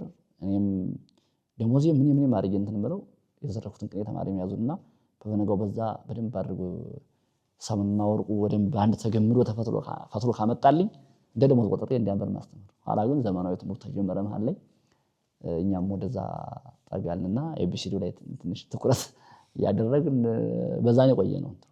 አሁን በቤተክርስቲያናችን ላይ ካሉ ወንበሮች መካከል ትንሽ ቅኔ ለየት ያለ ብዬ አስባለሁ። ለምሳሌ ድጓ ወሰን ያለው ነገር ነው። የዜማ ትምህርት ብንወስደው የተጻፈ ነገር ነው። መጀመሪያ የሚታወቅ ነው፣ መጨረሻ የሚታወቅ ነው እና መምህር ያለውን መድገም ነው። ማቋቋም በዜማ ቤት በመጻፍም ቢሆን ዜማ አይኖረው እንጂ ለየት ያለ ነገር የለም። ቅኔ ግን ትንሽ ከነዚህ ለየት ይላልና ፈጠራ ነው፣ ሁሌ አዲስ ሚስጥር ነውና ቅኔ ትምህርት ወሰን አለው ወይ? ከዚህ እስከዚህ ነው ይባላል ወይስ ሰፊ ነው፣ ባህር ነው? ቅኔ ውቅያኖስ ነው፣ በጣም ውቅያኖስ። አሁን ሰዎች ብዙ ጊዜ እንደው ዝም ብሎ ከጉባኤ ቃና ጀምሮ ሞድ ድረስ መቀየት ቅኔን መወሰን የሚመስለው ሰው ሊኖር ይችላል። በፍጹም በዚህ አይወሰንም። ሲጀመር ቅኔ ባህር ውስጥ የገቡ ሰዎች ቅኔ አይቀኙ። ከዚህ አሁን ከጠራናቸው ከጉባኤ ቃና ሰዎች አንድ ላቱን አድርገው በቃቸው። ሌላውን ዝም ብሎ ነው የሚተውት። ምክንያቱም ስላሴ አድርገው በዛ ተደንቀው ያቆሙት፣ ሞድስ አድርገው በዛ ተደንቀው ያቆማሉ። አብዛኞቹ በቅኔ ህይወታቸውን የገፉ ሰዎች አስረዝመው ሲቀኙ አይታዩም።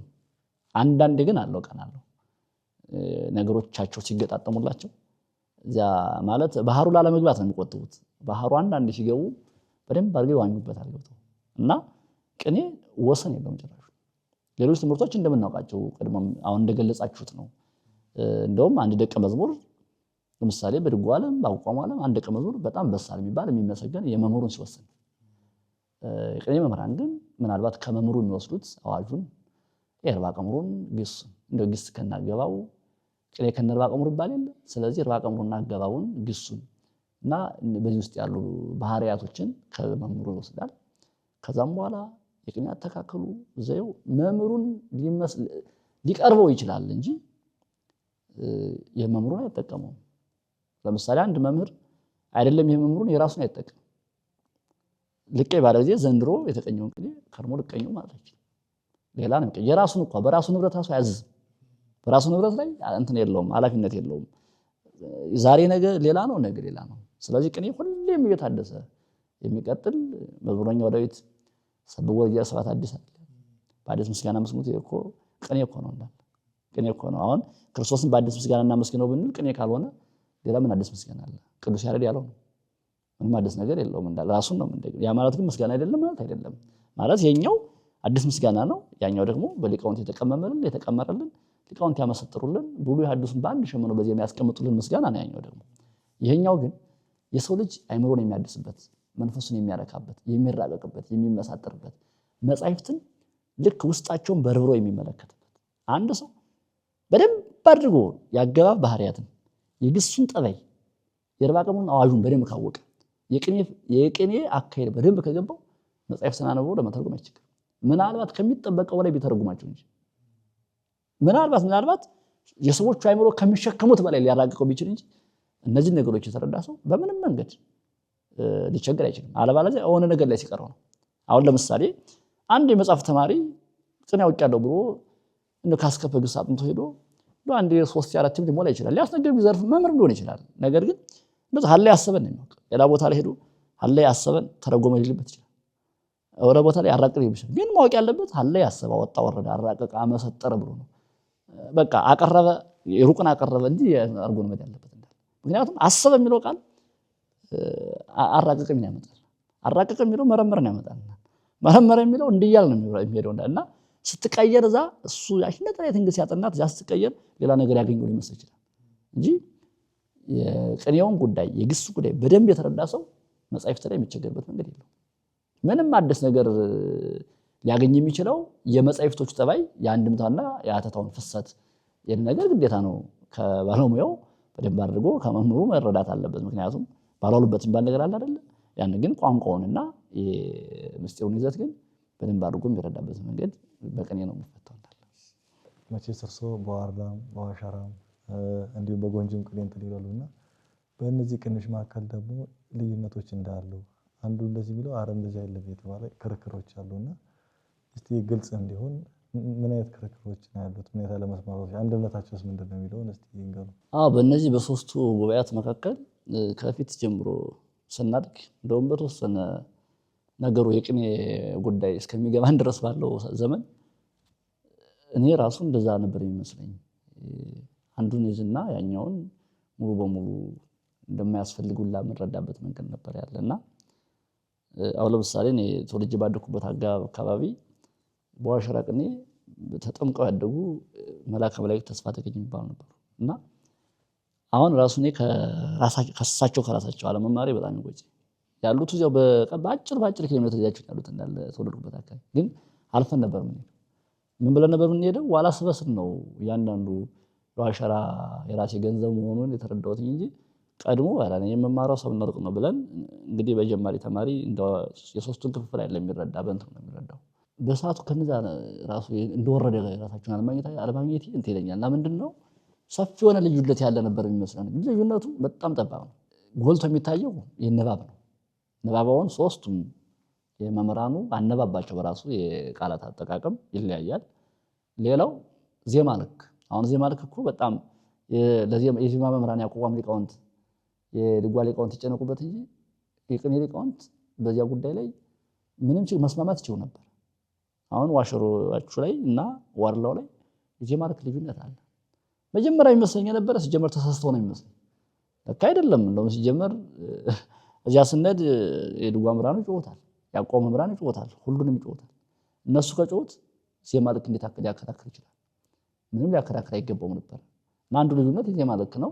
ቀላሏ ልዩነት ናት በእርግጥ። ሌላው ምንድነው የሚከተሉት አዋጅ።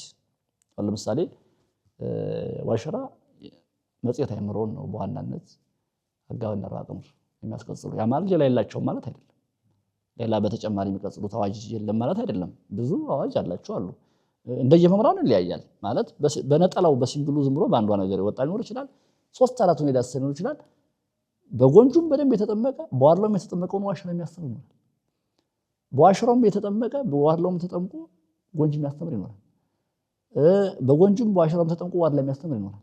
እንዳይነት ሰዎች በጣም ነገሮችን ማስተካከል ይችላሉ። ግን አንዱን ይመርጡትና የተሻለውን ይላሉ። ግን እንዲያም ከመሆነ አንድ ላቱን ከመምረጥ ይልቅ መምህራኑ በውይይት ተናድርጎ ሶስቱም የራስ ነው እንደሆነ ግንዛቤ ያድርግ። አሁን ለምሳሌ አሁን የጎንጅ ቅኔ በቃ ይጠፋል ነው ይሰማኛል። ይጠፋል። በጣም አዝናለሁኝ። ሙሉ በሙሉ መያዝ የምንችልበት አዋጁም በደንብ ተራቋው ለምሳሌ አገባቡ ያነሰን ብሎ አሁን ምክንያት ያልሆነ ምክንያት መደርደር አገባብ በደንብ ካላወቁ የጎንጅ ቅኔዎች እንደተጠበቀው ቅኔ ሊያመጡ ይችላሉ። የጎንጅ ቅኔ አገባቡ ትንሽ ሆነው በዚህ ዘመን እንደዚህ ስለሆነ ተብሎ ግልጽ ያልሆነ ትንታኔ ይሰጣል። ጓደኛሞች ነበሩ። ወደ ደሴት ውስጥ ገብቶ ሲወጣ አገባቡን አጥፍቶ ቅኔውን ይዞ ወጣ። ከዛም ከጓደኛው ለመጠየቅ ትዕቢት ያዘው። በመሆኑ እሱም ጉባኤ ተክሎ ቅኔውን ብቻ ማስተማር አገባቡን ትቶ ቅኔውን ማስተማር ጀመረ። በዚህ ምክንያት የጎንጅ አገባብ አሁን ይሄ በጣም ሊያሳምን አይችልም። ሌላ ደስሮች የሚጠይቅ ነው። ምክንያቱም አገባቡን ካጠፋው ቅኔው ሊከብድ አይችልም። ምክንያቱም የቅኔ ክብደቱም ቅለቱም የሚለካው የመምህሩ በአገባብ ላይ ያለው በስለት ነው። ያን የሚመዝነው እንዳለ አንድ ሰው በአገባብ በአርባ ቅምር በአዋጅ በዚህ በቅኔ መንገድ በደንብ ከተራቀቀ ነው ቅኔው በደንብ አድርጎ ሚዛን ሊደፋ የሚችል። ያ ካልሆነ በታሪክም የምንሰማው እንግዲህ መሰረቱ ተዋናይ ነው ከተባለ ከዛ ቀጥሎም እስካሁን ድረስ ያሉት አሁን ዛሬም ያሉ መምህራን በጥቂቱም ቢሆኑ ማለት ነው የሚያደርጉት ቅኔ ለየት ያለ ነው። በደንብ ነው እየተጠና ስምምነት የተደረገ ሶስቱንም ቢቻል ያገባብ ጉዳይ ቀላል ነው፣ ማስማማትም ይቻላል። አሁን የሶስቱን ባንድ አድርጎ ማስማማት ይቻላል። ከብዛቱ አንፃር ሲታይ ልዩነቶች በጣም እጅግ በጣም በላይ ነው። አሁን ለምሳሌ አሁን ውስጠዘ የሚመርጡት ግስ አለ ሲቀኙ። ለምሳሌ ዋሸራ ቆመ ከሚል ቀወመ የሚለውን ይመርጣል። ሆረ እንትን የቀደሰ ከሚል ቅዱስ የሚለውን ቃል ይመርጣል። ቀተለ ከሚል ዋርላ ደግሞ ዋናውን ቀዳሚውን ግስ ይመርጣል። ነባቡም ያኛው በደንብ እያለ እየተናበበ እየተቀባበለ ስለሚሄድለት ያንን ይመርጣል። ነባብ ይመርጣል ዋርላ። ግን ጎንጅ ደግሞ ንዑስ አንቀጽ ያዘወትራል። ንዑስ አንቀጽ ለምሳሌ ንዑስ አንቀጽ ማለት ማንኛውም ግስ ንዑስ አንቀጽ አለው። ለምሳሌ ቀቲል ቀቲሎት፣ ሐዊረ ሐዊሮት፣ ቀድሶ ቀድሶት ተንዶት እዚህ ላይ ያዘወትራሉ። ለቅኔያቸው እዚህ በባለቤትነት ሊጠቀሙት ይችላሉ። በተለያየ መንገድ ይሄንን ያዘወትሩታል። ያ ማለት ግን አስማምቶ ነው የሚያመጡት። አስማምቶ እንደው ዝም ብሎ ንዑስ አንቀጹ ስለፈለጉት ሲሆን በደንብ ተስማምቶ ነው የሚመጣ እንዳለ እና ይሄ ሲባል ግን ንዑስ አንቀጹን ዋርላው አይጠቀሙም ማለት አይደለም። በዛ ልክ ያዘወትረው ማለት ነው። ቅድም ብለናል ዋሸራ ቀተለ ከሚል ይልቅ ቅቱ ሊቀነዋል ስንል ዋርላው ቅቱ ላይ ልም ማለታችን ወይንም ደግሞ ዋሸራው ቀተለ ላይ ልም ማለታችን አይደለም። ግን አብዝቶ የሚጠቀመው ነው የሚወደውን ነው። ለምሳሌ እኔ አሁን ብዙን ጊዜ በዜማ ልክ አሁን ለወዳቂው ሰያፍነትን ያስቀብለው ሳይሰብር ራሱ ማለት ነው። ለሰያፉ በቤተ መንቻ ደረጃ ከሆነ ወዳቂ ያስቀብለው አሊያ ተጣዩ ቢስማሙ እንደዚህ ቅኔው ነው እንትን ይሆነልኝ ከተቀባበለኝ ይላል። ዜማ ልኩ አይሰብርም እኮ ለተጣዩ ተጣዩን ባስቀብለው ዜማ ልኩ አይሰብርም ልክ ስላለው ምጣኔ ስላለው። ነገር ለተጣዩ ሲል ነባቡ ይሞታል፣ ይርመሰመሳል። ነባቡ ያ እንዳይሆን እንትን ነባቡን የማጉላት ውበት የመስጠት ነገር አለ። ልክ እነዛ የሚመርጡት በዛ ልክ ነው። ለእንትናቸውም ለአነባብ ሲስተማቸው በእነዛኛው ያደጉበት አይደለ በዛ የኛውም በዛ እና ይሄኛው በሚሆነው ነገር ላይ እንደ ልዩነት ተደርጎ እንትን ይደረጋል። ግን ሰፍ ደግሞ ልዩነቶች አሉ። በእርግጥ የማይነኩ ልዩነቶች አሉ። ለምሳሌ አገባባት ላይ ዋሽራ ላይ የሚሆኑ ዋራ ላይ የሚሆኑ ጎንጅ ላይም እንደዚሁ። ለምሳሌ አሁን ጎንጅ በብዛት በአገባብ አይጀምርም። ያው እንግዲህ በዘርፉ ያሉ ባለሙያዎች ያናናቸው በእርግጥ እንደየንቱም ይለያያል። አሁን መምህራኑ ከአንድ መምህር ወጥተው ይለያያሉ። በእርግጥ ዋርላውም ሆኖ ከአንድ መምህር ተመርቀው ወጥተው ከ3 ዓመት ከ4 ዓመት በኋላ ጉባኤ ዘርግተው እያስተማሩ ሳለ የሚለያዩበት አጋጣሚ ይከሰታል። ዋሽራም እንደዚሁ። ምክንያቱም ቅኔ ቅድም ብለናል ገደብ ስለሌለው መምህሩ ራሱን የማደስ እንትን መብትም ስላለው መጻሕፍትን አንብቦ ራሱን የማሻሻል መብት ስላለው ራሱን ያሻሽላል። ራሱን የመግደልም እንትን አለው። ልዩነቶች የዜማ ልክና ወይም የምጣኔ ልዩነት አለ። የውስጥ ተሳሳቢ ልዩነት አለ። አሁን ዋርላ ይሄንን ይጠነቅቃል ተብሎ ነው በመምህራን የሚነገር። እኔም እንግዲህ ባየሁት ሳየው ሶስቶችን እንደ ጥናት እንደንተንም እንትን ስል የዋርላው ይሄን ነገር ይጠነቅቃል። የውስጥ ተሳሳቢ ጉዳይ አልፎ አልፎ የግስ እርባታ አካሄድም ይለያያል። አሁን የግስ እርባታ አካሄዱ ከቅደም ተከተል አንፃር ከምናምንም ይለያያል። ይሄ ልዩነት ሊሆን አይችልም ነበር። ቀላል ነው። ምክንያቱም ተመሳሳይ መጻሕፍትን የሚያምኑ ገድላትን የሚያነቡ ቅዱሳት መጻሕፍትን በደንብ የሚተረጉሙ መምህራን ናቸው ሁሎችም። ስለዚህ በዚህ ቁጭ ብሎ መስማማት መነጋገር ይቻላል። ፊት እኔ ተማሪው ቤቱንም ሳለ ዋሸራና ዋርላ ከተገናኘ ቀጥታ ቀድሞ እንትን እኔ ያስታውሳለሁ። አሁን እዛ ቀራኒው አካባቢ ዘራፊዎች ከሌላ ቦታ የሚመጡትን እነስመ መጡ እናምጣና እናኮኑ መጡ ባቸው ነበር ማለት እዛ ላይ እንደዚህ ነጠላ አገባብን አይፈቀድም። አሁን ዋሸራ ላይ ጥቀ ሰባ ምናምን ነገር እዚህ አሁን እንታ ተስፋ በፍጹም እንዳለ እንትን አይሉ ነበር። በቃ እንደ እንትን ነው ያለ የጀማሪ ነው ያማት እኮ ጥቀ የሚል ንዑስ አጋቢ የለም ማለታችሁ አይደለም እኮ ግን ምኑን ቅኔ የሆነው የሚል ነው። እዛኛው ላይ ደግሞ አለ ይዞታል። ግን ብልሽቱ ሁለቱም የለውም። እነዚህም ቢመርጡት ለነባብ ከተባለ ከመረጡት ቅኔን ያሞትብኛል ነባቤን ያበላሽብኛል ካሉ ቢመርጡት ምን ችግር የለው። ሌላ ቃል ቢመርጡ ያኛውን ቢያደርገው ብልሽት ያለው ምን ችግር የለው ነበር። መግባባት መነጋገር ይቻል ነበርና ዝምድናም አላቸው ልዩነትም አላቸው። ልዩነታቸው አሁን በዚህ እንደው ዘርዘር አድርገን በአጭሩ መናገር ባንችልም ሰፊ ስለሆነ ውይይት የሚጠይቅ ከብዙ መምህራን ጋር ማብረን መነጋገርበት ሊሆን ስለሚገባ እንደው ብቻ ነው እንትን ብለው አንዳንድ ደግሞ ሌላ ነገር ያለን የሚመስላቸው እንትኖች መምህሮቻችን ስለሚኖሩ በግልጽ ለማስቀመጥ በሶስት መካከል ያለው ልዩነት ግን ወደ አንድነት መምጣት የሚችልበት አንድ መሆን የሚችልበት ነገር አለ። ግን ደግሞ ልዩነቱም እንዳለ ሆኖ አንዱን ሳይጫነው በደንብ ቢቀጥልም ደግሞ ጥሩ ነው። በሚስጥር ደረጃ እስቲ ቅኔ ከአባቶች አንፃር ሲታይ አሁን አድጓል፣ ሰፍቷል፣ በሚስጥር ረቋል ወይስ እንደዚህማው አድጓል ወይስ እንዴት ነው? አዎ እንግዲህ በብዙ መንገድ ልናየው እንችላለን። ከመጻሕፍት ዝግጅት አንፃር ከሆነ ገበያ ላይ በመዋል ከሆነ ከመጻሕፍት ዝግጅት አንፃር አድጓል ነው እንችላለን። ከመጽሐፎቹ ከሙያው አንፃርና እንደ ከቋንቋው አሁን ይሄ መጻሕፍት ዝግጅት ባለ ቋንቋው ነው። ግን ከዚህ በዘለለ የቅኔው ጥበቡ የቅኔው የሰብነ ወርቅ ይዘት እንዳለ በሊቃውንቱ የነበሩ መንገዶች እነሱን ግን በምንም መንገድ የቀድሞ ሊቃውንቶችን አንዷ ቅኔ ሙሉ ቤቱን ታጥፋለች። የሰምናውቁ መንገድ ስናየው አሁን እኛ የዚህ ዘመን ቅኔ ሊቃውንት እየተችን ያለን የቀድሞዎችን የመጻሕፍቱ ያዘነብልባቸውና ያገባውን አዋጅ በደንብ ላይ ያከተሉ ይችላል። አብዛኞቹ መጻሕፍት የተማሩ ናቸው። የቀድሞ የቅኔ መምህራን ደግሞ አብዛኛው የድጓ መምህራን ናቸው እና ተዛማጅ ሙያም ስለነበራቸው ወደ መጻሕፍት ላይ ካገኙት ይጠቀሙታል።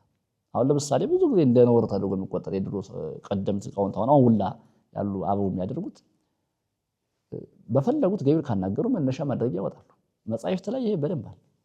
አሁን ይሄ በደንብ እንደውም እንደ ቤትም በዋሸራ ይባላል ይዘወተራል። ነገር ግን ከዋሸራ በዘለለ አበው ቤትም ቤቱ ላይ ያደርጉታል። አሁን ይሄ ሁለተኛውን ንዑስ አንቀጽ ብሂልወት ያለውን ወይም ቀዊሞት ያለውን የናውን ሳይዘረዝርም ዘርዝሮ ይጠቀሙታል። እንግዲህ አዋጁ የሚለው ምንድነው? ለብሂል ለብሂልወት የለውም ነው። ያ ማለት ለብሂል የለው ማለት የመጀመሪያው ንዑስ አንቀጽ አይዘረዝርም። ሁለተኛው ንዑስ አንቀጽ ደግሞ ካልዘረዘረ ወይም ካልተናበበ ወይ ዘርፍ ካልያዘ በስተቀር አይወድቅ ነው የሚል የናው ይጠነቀቅልንና እኛ ከእቹ ጫና አናደርግም። እነሱ ግን ያደርጉታል። ሆራ ሆይሮት ሊል ይችላል። ቀወመ ቀዊሞት ሊል ይችላል። ቀደሰ ቀድሶት ሊል ይችላል። እኛ አንልም። ወይ ቀደሰ ቀድሶቶ ሆራ ሆይሮቶ ቀተለ ቀቲሎቶ ብለን እንታል ወይም ደግሞ ታናበብ ነው ብቻ ነው የሁለተኛው ንዑስ አንቀጽ የምንጥለው እንጂ እንዳለ ዘሩን ገቢራና ግን አንጥለው ብቻውን አንጥለው። ያ ማለት ግን ከመጻሕፍት አንፃር የነሱ በሰፊው ይገኛል ከኛ ይልቅ። እኛ አዋጁ አይቺ ለብሂል ለብሂልወት የለውም የምትዋን እንያዝ እንጂ መጻሕፍት ላይ ማለት ይገኛል። ለምሳሌ አጽልሎት ተክል ይላል። አጽልሎት ማለት አጽለለ ብሎ አጽልሎት ሁለተኛው ንዑስ አንቀጽ ነው። ግን አጽልሎቱ አላለም። አጽልሎት ብሎ አልተናበበም። ግን ተቀምጧል ዝም ብሎ ሳይዘረዝር ነው። ይሄ እነሱን ተከተለ ማለት አለ። እንደዚህ አይነት ነገር በሰፊው ከየመጻሕፍት ይገኛል። መጻሕፍት ላይ የነሱ ይከተላል። መጻሕፍት አመጣጣቸው ብዙ ጊዜ ታሪክ ነው ቅኔያቸው። እንደዚህ ዘመን ከሆነ ነገር ላይ ተነስተው ሳይሆን በደንብ አድርገው ተፈልቅቆ ሲወጣ ሰውና ወርቁ ባንድ ተገምዶ ነው። የሰማው ጥልቀታቸው ለየት ያለ ነው። እንደዚህ እንዳሁኑ አይደለም። ራሷን በተለያዩ መጻሕፍት ላይ ሊቃውንት ቅኔ ተብሎ የተቀመጠውን ስናይ እኮ በምንም መንገድ አይገናኝም። እና አሁን ንባቡን ያደገ ንባቡ አድጓል። አሁን ለምሳሌ ቀደምት ሊቃውንት ቅኔያቸውን ውቡን ቅኔ ቀስ ብለው ነው የሚያደርጉት። ያ ደግሞ ራሱን ቻለ በትርምት ስላሉ ልክም ስለሆነ አሁን ግን አነባቡ አድጓል። ሌላው በጽሁፍም ስለወጣ ተማሪው ቃሉን ለማግኘት አይቸገርም። ከፈለገ መጽሐፉን ገዝቶ የፈለገው ነገር ያገኛል። ድሮ ግን አብዛኛው በቃል ይነገራል፣ ሌላው በጽሁፍ ይጻፋል። በቀለም ጽፎ ነው የሚማር። የቀድሞ ሊቃውንት እኮ ተጎጃም ጎንደር ደውለው የሚጠይቁ ዛሬ እኮ ችግር የለም በስልክ ደውሎ ጎንደር ላይ መጠየቅ። ምናልባት ይሄ ነገር ድካሙን የሚያቀል መንገድ ተፈጥሯል እንጂ እኔ በቀድሞ ሊቃውንት ልክ አድጓል የሚል ነገር የለኝም። ግን ቋንቋው የሚባለው ነገር ቀድሞም ህዝብ አይናገረው ነበረ ማለት ያ የኢትዮጵያን ታሪክ አስበን የቤተመንግስት ቋንቋ ነበር ምናምን የሚለውን ትተን ተቀኝ አንፃር ካየነው ፊትም ህዝባዊ ስላልነበር አሁንም ህዝባዊ አይደለም። በቋንቋነት የሚናገሩ ዛሬ የሚያለ ጥንት የሚያለ ገበያ ላይ ባሉት በተዘጋጁ መጻሕፍቶች ግን እንደ መጻሕፍት ሰው ከተጠቀሙባቸው ማደግ ይችላል። ከእጪ ቅኔው ሲመዘን የጥንቱና ያሁኑ አይገናኝም። እሺ እንታ እዚህ ላይ ደግሞ የምናነሳው ስለ ቅኔ መንገድ እናንሳና በቀደሙት አባቶቻችን ከሺህም በላይ ብዙ የቅኔ መንገድ ነበር። እነሱ ይጠቀሙበት የነበሩት ቅኔ መንገዶች እስካሁን ድረስ ሙሉ ለሙሉ ወደኛ ወርሰናቸዋል ወይ ከኛ ደርሰዋል ወይ ማለት ይቻላል ወይ? አሁን እንደዚህ ቅድም እንዳልነው አሁን የሊቃውንቱን ከሰሙነ ወርቅ ይዘት አንፃር መመለስ በሚቻልበት መንገድ ይመጣል። ምክንያቱም አዲስ ድርሰት ስለሆነ አንድ ሰው ከተራቀቀ ከራሱ ማመስጠር ከቻለ ለቋንቋው በደንብ አድርጎ ትኩረት ሰጥቶ ለቅኔው ላይ በደንብ ከሰራ የአባቶቹን ቅኔ መቀየት የሚችልበት መንገድ ይፈጠራል። ግን የጎዳናው ነገር ግን በጣም ያሳዝን ነው። አሁን በየጉባኤው አሁን የሚንከባለሉ የሊቀ ሕሩያን ዘገየ የጎዳና መንገዶች ናቸው። አሁን እነዚህ ሊቀ ሕሩያን ዘገየ በታሪክ ከ500 በላይ መንገድ ያውቁ ነበር ይባላል። የቅኔ መንገድ ከሺህ በላይ ነው። ነገር ግን አሁን እዚህ 500 አይሞላም። ከሳቸው እኮ እንግዲህ የተላለፈልን ማለት ከሳቸው እኮ የተላለፈልን 500 ካልሞላ የነበረው መንገድ በምንም መንገድ እንዳለ ወደኛ አልተላለፉ ነገር ነው። ግን ያለውን ነገር አሁን ያለውን እንደየሁኔታው በየቤቱ እየተጠቀምነው ነው ያለው። ግን የቅኔ መንገድ እኔ ከሊቃውንቱ ሙሉ በሙሉ ወደዚህ ትውልድ ተላልፏል ብዬ መንገድ ነው። ያ ደግሞ ምንድነው? በቅኔ ጎዳና አሁን የሊቀ ሕሩያን ዘገየን ዋድሎችም ይቀጥሉታል፣ ጎንጆችም ይቀጥሉታል፣ ዋሽሮችም ይቀጥሉታል። ያ ማለት ጎዳና ላይ ሁሉም ይስማማል ማለት ነው። አገላለጹ ነው የሚለያየው። አሁን ጎዳና ማለት በሌላ አገላለጽ ምንድነው? ሰምና ወርቁን የምንሸፍንበት መንገድ ነው። ሰምና ወርቁን ለማምጣት የምንሄድበት ዘዴ ነው እንጂ ሰምና ወርቅ ነው። ሁሉም ቅኔ እኮ አሁን ቅድም የጠራናቸው ሶስቱም ቅኔዎች ሰምና ወርቅ ናቸው።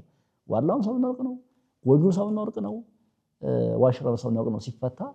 ከዛም በኋላ ሰሙ ይሄ ወርቁ ይሄ ነው ርቃቂው ላይ። ያ ማለት ግን ያንን የምንሸፍንበት ጥራዝ አለ። ያ መንገድ ነው የሚለየው እንዳለ የምንሄድበት መንገድ ያንን ሰምና ወርቅ ለመግለጽ ያንን ያመጣውን አይምሯችሁ ውስጥ የተበላላውን የመጣልንን ምስጢር አብላልቶ የምንገልጽበት መንገድ ያ የቅኔው ውበት መንገድ ነው። ያ መንገድ ሙሉ በሙሉ ወደዚህ ተላልፏል ብዬ አላምንም። አለመተላለፉ የሚያረጋግጠው ዛሬ ራሱ በመምህራን ዘንድ የተለያየ ነው እንትኑ። አንዱ የሆነ መንገድ እስከሆነ ተወሰነ ድረስ ይሞክራል፣ አንዱ ደግሞ እስከተወሰነ ድረስ ይሞክራል፣ አንዱ እስከተወሰነ እንደዚያ ነው እንጂ ሙሉ በሙሉ አይደለም። ዋናነት እኮ አንዱ ተረማመደ የሚባለው ወደ ህትመት መሆኑ ቀርቦ እንደውም ገበያ ላይ የሚያየሁት ነው። ሆሄተ ቅኔ ነው ምናምን ተብሎ ራሱ የወንበሩ ነው የተጻፈው። በወንበር ላይ በክርታስ እንጽፎ የነበረው ልክ እንደዚህ ነው። እንደዚህ በክርታስ እንጽፎ የነበረው ታትሞ ገበያ ላይ ውሏል። አሁን ያ ማለት ይሄ እንደዚህ ነው መጻፉ ጥሩ ነው። ምክንያቱም ቢያንስ ይሄ ይራመዳል። ቢያንስ ያለው ነገር በደቀ መዛሙርት ማመሳሰያ ለመቀጠያ ቢያንስ አይጠፋም ማለት ነው። ግን ብዙ ነገር እንደጠፋ ነው የሚያመለክት። ለምን አልተሰነደም? እና ዛሬም ራሱ ያልተሰበሰበ ይኖራል። አሁን በእያንዳንዱ በአባቶቻችን ዘንድ ትላልቅ ሊቃውንት አሉ። ምንም ጉባኤ ሳይኖራቸው ራሱ ብዙ ነገር እያወቁ መምሬ እንደዚህ ብሎ ነበር እያሉ የተቀመጡ አሉ። የቅኔ መምህር የሆነ ግዴታ አይጠበቅበትም። የድጓ መምህራን ከቅኔ መምህራን በላይ የሚቀኙ ድጓ መምህራን አሉ። እና ከነሱ ላይ ጠጋ ብሎ እያንዳንዱ ነገር ቢሰበሰብ ራሱ መንገድ ተብሎ በደንብ ብሎ ጥናት ተደርጎበት እንደው አሁን የቅኔ መምህራን ዙሮ ተዘዋውሮ የሚያጥኑ አይባልም። ሌላው አካል ሄዶ ከቅኔ መምህራን እንዲያጠና ነው መደረግ ያለበት እንጂ እነሱ ያስተማሩ ነው ያለውን እንደሆነታው ይያሉ ነው። እንግዲህ ሊቀሊቃውንት ያልሽፈራው ያልፈለፈሉት የቀመጡት የለም። ስለዚህ አሁን ያለውን ነገር ቢያንስ እንኳን በእነሱ ያለውን ነገር አጥንቶ በጽሁፍ አስፍሮ የሚያሰፍሩትን ያሰፈሩልን ነው። ነገር ግን በደንብ አድርጎ በጥናት ሰንዶ ማስቀመጥ ብቻ ያያገኙት ሳይናቅ የሶስቱን በደንብ አድርጎ አጥንቶ መምሬ እንዲህ ነበረ የሚባለውን ነገር እስከ ይዞታ ብትቀመጥ ቢያንስ ያለውን ማስቀጠል ይቻላል እንጂ መንገዱ ሙሉ በሙሉ ወርሰናል ብዬ አላምንም። ህሊና የማይነግረኝ እንደዛ። እሺ እንታ የመጨረሻ አንድ ጥያቄ ቀረናል። ግን ከዛ በፊት ወይ አንድ ጎበዜ ቃና ወይ አንድ ዛምላክ ይበሉልና ወደ መጨረሻው ጥያቄ እንሄዳለን። ደግሞ ለእናንተ እዚህ ወላ አድርገው መሰለኝ ፍኖተ ያሬድ አይደል? ከያሬድ በላይ ማን አለ? በፍኖተ ያሬድ ንሁር ወንይስ ሊቃውንተ ያሬድ ባይኑ በፍኖተ ያሬድ ንሁር ወንይስ ሊቃውንተ ያሬድ ባይኑ ፍኖቱ ለያሬድ በህየ ይሰድደና አቁ ነው። ይሄ ማለት ፍኖተ ያሬድ ነው እንትኑ ሐሳቡና እኛ ባይኑ አውታታ ያሬድ የዚህ ሊቃውንቶች እኛ በያሬድ መንገድ እንሄድ፣ በያሬድ መንገድ ፈጽመን እንሄድ እንገስግስ ወደዛ። ለምን ከተባለ ፍኖቱ ለያሬድ በህየ ይሰድደና አቁ ነው። የያሬድ መንገዱ በዚህ ይሰድናልና በያሬድ መንገድ እንሄድ። እንግዲህ ይሄ ያው ቅኔ እንግዲህ ለየት የሚያደርገው ይሄ ነው። እና ሰው ምንድነው ግራ የተጋቡ ሰዎች ኑረው ከነዛ መካከል አንዱ መንገዱን ካወቀው አረ በዚህ መንገድ እንግዲህ ይሰደናል መንገዱን ሊል ይችላል። ሰው ደግሞ የፍኖተ ያሬድ የሚባለው ሚዲያ ሊቃውንትን ያቀረበ በሊቃውንቱን ሙያ ለህዝብ በማስተዋወቅ የሊቃውንት በውስጣቸው ያለውን ነገር ህዝቡ ሸር እንዲያደርገው እንዲረዳው የሊቃውንቱን ተሞክሮ በማሳየት ላይ ስላለ ሌሎች ሚዲያዎች ልክ እንደዚህ ሊቃውንት ላይ ትኩረት ሰጥተው እንዲሰሩና እናንተም በዚሁ እንድትበረቱ ለማለት ነው። እሺ እንታ ከልብ እናመሰግናለን። የመጨረሻው ጥያቄያችን የሚሆነው ቅድም ነግሮናል። በዋሻራ በጎንጂው በዋርላው ሊቃውንቱ ባለመነጋገራቸው ክፍተቱ ትንሽ ሆኖ ሳለ ልዩነት እየሰፋ ነው እየመጣ የሚመጣውና ቁጭ ብሎ መነጋገር ቢኖር ምን አይነት ነገር ይፈጠራል? ወደፊት ሙያውንስ ለማስፋት ምን አይነት ጥቅም ይኖረዋል የመምህራኑ መነጋገር? ሁለተኛ ከብዙ መምህራን ቅኔ እንደመማሩት ለቀጣዩ ትውልድ ቅኔን በምን መንገድ ነው መረዳት ያለበት፣ ቅኔንስ እንዴት ማስፋት አለብን የሚለውን ነገር እንደ መጨረሻ ለመልእክት ያስተላልፉ። በተለይ አሁን ወንጅ ነው። አሁን ብዙ ጉባኤያት ላይ ተማሪዎች እንማረው ቢሉ የማያገኙት ነው እንዳለ። እኔም እሱን ጉዳይ በዘርፉ ካለፉ ሰዎች የሄድኩ የጠየቅኩም እንዳያልኩኝም ቅድም እንዳልኳችሁ ባለመኩራት ነው እንጂ ሰፊ ድሩን አላገኘሁትኝም። ጉባኤው ጠባብ ከመሆኑ የተነሳ ብዙ ቦታ አናገኘውም። አሁን የዋድላ በየቦታው አለ። ቅድም እንዳልኳችሁ ብዙ መምህራን ስለተፈለፈሉበት በየቦታው ማግኘት ይቻላል። የጎንጅ ጎለዋል። ስለዚህ እንደ አይነቱን ነገር ጉባኤው እንዲዘረጋ ማድረግ መቻል። ዋሽራውንም እንደዚሁ። ግን አሁን እነዚህ ሶስቶቹን የሚገርመው ነገር የቅኔ ጉባኤ ብሎ እኮ አንድ ቦታ አዘጋጅቶ ሶስቱን የቅኔ ጉባኤያት ብሎ ሶስት ታላላቅ የቅኔ መምህራን መቅጠር ይቻላል እኮ። እንደዛ አድርጎ ተማሪዎቹ ሶስቱን ራሱ እንዲሰሙ ማድረግ ይቻላል። ማለት በቅድሚያ እገሌ ላይ ብሎ ያ ደቀ መዝሙር አንድ የዛ ተሞላ እዚያ ደግሞ እንዲሞላ ማድረግ። ከዛ አንድ ጉባኤ ላይ ተቀምጦ ሶስት እንዲሞላ ማድረግ። አሁን አንድ ተማሪ ዋድ ላይ ይሞላል። ተመልሶ ሌላ ቦታ ሌላ ጉባኤ ሄድና አሁንም ዋድ ላይ ይሞላል። ያ ሰውዬ አንዴ ነው ሞላ፣ አንድ ጊዜ ነው ሞላ። ምክንያቱም ቤት አልቀየረም እኮ እዚያው አለባለዚያ የዛ ሰውዬ የቀረው ነገር መምህሩ ከዛኛው መምህር ዛኛው መምህር የተለያየ ነገር አለ ይታወቃል። ግን በመለያየቱም ብቻ ሳይሆን አቅምም የተሰጡም ይሆንም ስላለ እሱም ደግሞ መከለሱ ጥሩ ስለሚሆን ጥቅም ይኖረዋል። በእርግጥ ጥቅም የለውም ማለት አይደለም። ግን በዋናነት 2 3 የሞላ ሊባል የሚገባው መምህር ሲቀይር ነው፣ ቤት ሲቀይር ነው። አሁን የዋድላውን ከሞላ ዋሸራ መሞላት አለበት። ከዛ ጎንጅ ቢሞላ 3 ይሞላ። ከዛ ደግሞ እየተመለሰ ባለው ጎረዶ ምኑን እያለ ቢቀጥል ይሄን ለማስቀጠል ደግሞ 3 ጉባኤያት አሁን አንድ ቦታ ላይ እንትን ብሎ በዘርፉ ያለፉ ለምሳሌ አሁን የጎንጅ መምህራን ካለበት ፈልገው አምጥቶ ያስቀምጡ። ከዋድላውም እንደዚሁ ከዋሽራውም ደግሞ አንድ ቦታ ላይ ያስቀምጡ።